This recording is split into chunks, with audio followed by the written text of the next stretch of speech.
ज़ैफ़ा साहब, अब ऐसे में आप सुन रहे थे दानियाल साहब की गुफ्तगू भी, लेकिन ऐसे में मुल्क में जो अब बहस छिड़ चुकी है 28वीं आईनी तरमीम के इर्द-गिर्द, और जो बहस मुबाहिसे हो रहे हैं उसमें चाहे वो डिफेंस बजट हो, डेट सर्विसिंग हो, या बीआईएसपी का जो हजम बताया जा रहा है, और जो बातें, जो नुकात जो है वो कोट किए जा रहे हैं कि हुकूमत, अब वफाक जो है वो चाहता है कि सूबों के उस शेयर के हवाले से उसमें तब्दीली लाई जाए, और सूबे जो है वो इन तीनों की मद में जो है वो अपनी अपनी कंट्रीब्यूशन हिस्सेदार बने।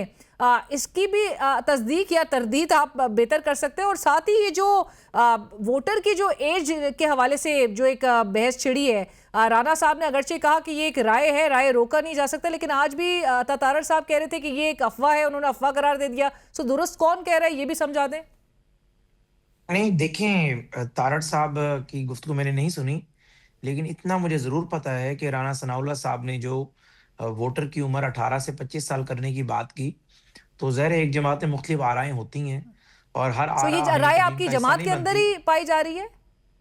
देखें, जमात के अंदर से ही 1-2 लोगों ने ये बात की और वही राना सनाउल्लाह साहब ने फिर रिपीट की कि ये एक तजवीज़ या एक राय मौजूद है। हम्म, लेकिन उसको इस बात से लिंक करना, जिस तरीके से हम ब्रेक में भी बात कर रहे थे कि बुनियादी तौर पर शायद तहरीक-ए-इंसाफ के वोटरों को सिस्टम से एलिमिनेट करना है, तो फैक्चुअल पोज़ीशन ये है कि आप फाफ़न जो या और कोई भी इदारा जो ऑडिट करता है इलेक्शन का, आप ऑडिट करा कर देख लें, वो फ़ार्म 45 जो तहरीक-ए-इंसाफ कहती है, 100 कार्ड के फ़ार्म 45 दुरुस्त है, उसमें 1 करोड़ 78 लाख या 75 लाख जितने वोट इन्हें पड़े हैं, उसमें आप ऑडिट करवा लें कि कितने परसेंट जो है 18 से 25 के वोट जो है वो इन्हें पड़े हैं। वो हम्म, मेरे ख्याल से तादाद 2-4 लाख से भी कम होगी। हम्म। तो कहने का मकसद ये है कि बिला वजह हर बात को मुतनाज़ा बनाकर जोड़ देना, जिन लोगों की ये राय है, हाँ, मैंने उन लोगों से बात की, मुख्तलिफ पार्लियामेंटेरियन से, मैंने कहा ये क्या आप लोगों ने नया एक कट्टा खोल दिया कि जी 18 से 25 कर दें, हाँ। जबकि सीएसएस की उम्र 21 साल है, एग्जाम देने की सिविल जज की 22 साल है। शनाख्त आपको उन्होंने 18 कहा साल में मिल जाती है।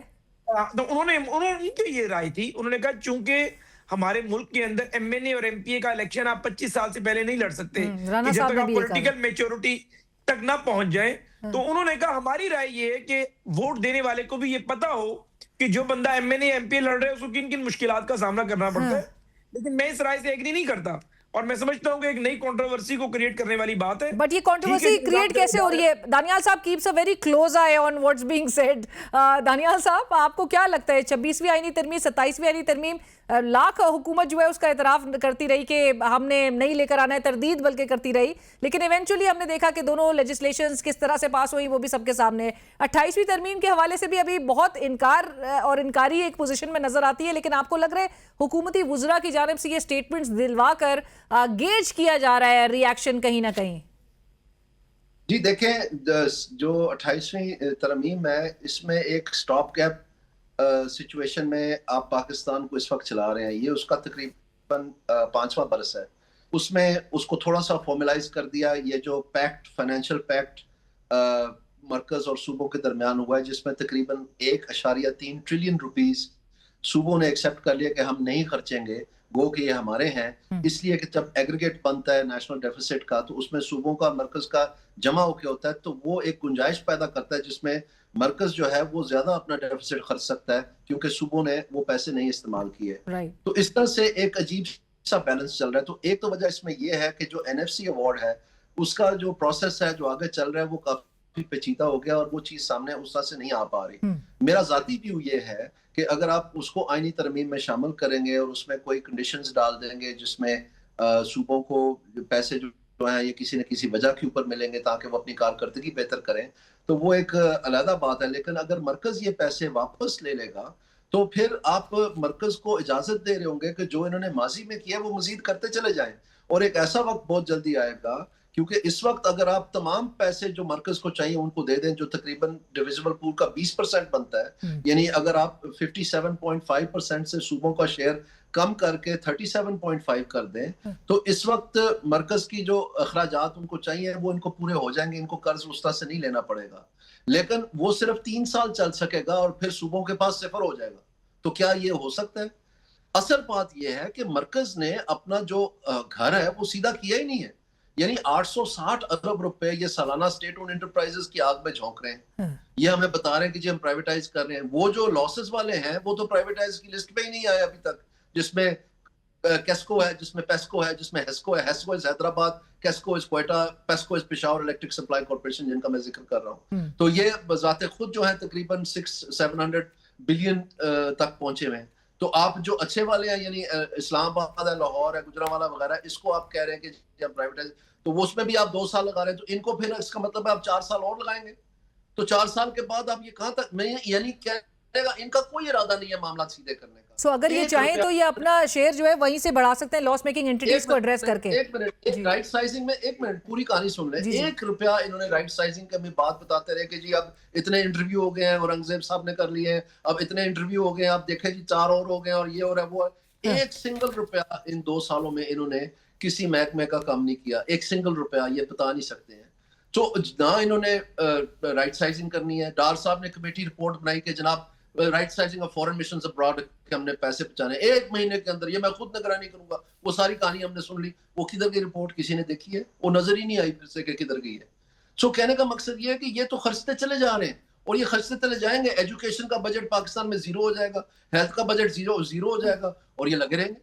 और दूसरी जानब सूबों को अगर देखें तो उनके बहुत केस बनता है कि जी आप 38 करोड़ रुपए का लाहौर शहर में अर्के गुलाब का छंकाव कर रहे हैं। इन हालात में जब लोग एक दूसरे भाई को कत्ल कर रहे हैं बिजली के बिल पे। आप शीशे की ट्रेनें बना रहे हैं, जब आपकी अपनी ट्रेन जो है लोहे की, वो चलती नहीं आपसे। आप ऐसे जहाज खरीद रहे हैं जो कि पाकिस्तान की तारीख में नहीं किसी ने देखे। तो मैं कहना ये चाह रहा हूँ कि इस तरह से काम नहीं चलना। ये एक लातल्लुकी है आम आदमी के रोजमर्रा की जो है जिल्लत से। बट दानियाल साहब, ये जरा एक सियासी सवाल जरूर है, लेकिन पीपल्स पार्टी बज़ाहिर तो ऐसा लगता है कि उसके शदीद तहफ़्फ़ुज़ात है इस मामले को लेकर। आपको लगता है वो तहफ़्फ़ुज़ात जेन्युइन है अल्टीमेटली, या फिर पीपल्स पार्टी भी इस पर अलाइंड होगी, अग्री कर जाएगी हुकूमत के साथ? They don't have any other choice. और अभी जो इस वक्त जिस तरह नजर आ रहा है, पीटीआई और पीपल्स पार्टी बज़ाहिर एक अलाइंड नजर आते हैं इस नुक्ते पे, लेकिन इवेंचुअली आपको लग रहा है कि कोई परेशानी का बायस वफाक के लिए नहीं हो सकता और ये एक स्मूथ सेलिंग हमें नजर आएगी इस तरमीम के भी पास होने के हवाले से। आप सिर्फ पीपल्स पार्टी का नाम क्यों ले रही हैं? इसमें तो पीटीआई और नून लीग भी मतलब नाखुश है, गो के वो कह नहीं पा रहे। लेकिन जाहिर बात है ये, क्योंकि फर्ज करें अगर आप सीधी बात कर लें कि जी नहरें आ जाती हैं, जी ये पानी की तकसीम आ जाती है, जी सूबे बन जाते हैं, जी ये तमाम चीजें जो हमें उस एक मुख्तलिफ आरा से आ रही हैं वो आ जाती हैं, तो आपका क्या ख्याल है ये जो खानदानी सल्तनतें हैं, ये जो मारूसी सियासत है, ये कहाँ चल सकेगी? इतने रिश्तेदार ही नहीं है कि जितने सूबे बना देने आपने, इतने रिश्तेदार ही नहीं है कि जितने आपने तकसीम कर देनी, तो फिर कैसे वो लाएंगे लोग उसको चलाने के लिए? राइट। तो मैं समझता हूँ कि ये सब इसमें कोई कह नहीं रहा, लेकिन एक दूसरे को इन्होंने सपोर्ट करना है, क्योंकि बुनियादी तौर पर इस एजेंडे के ऊपर क्वेश्चन मार्क है कि दर हकीकत इसका एंड स्टेट क्या चाहते हैं, जो ये 28वीं तरमीम की शक्ल में चीज सामने लाना चाहते हैं। ये आखिरकार इसका आखिरी नतीजा क्या है, एंड स्टेट क्या है? एंड स्टेट क्या है? राइट। दानियाल साहब, thank you so much for your time. I am instructed to wrap up. बहुत शुक्रिया आपके वक्त का। प्रोग्राम में वक्त हुआ एक ब्रेक का, ब्रेक के बाद हाजिर हो।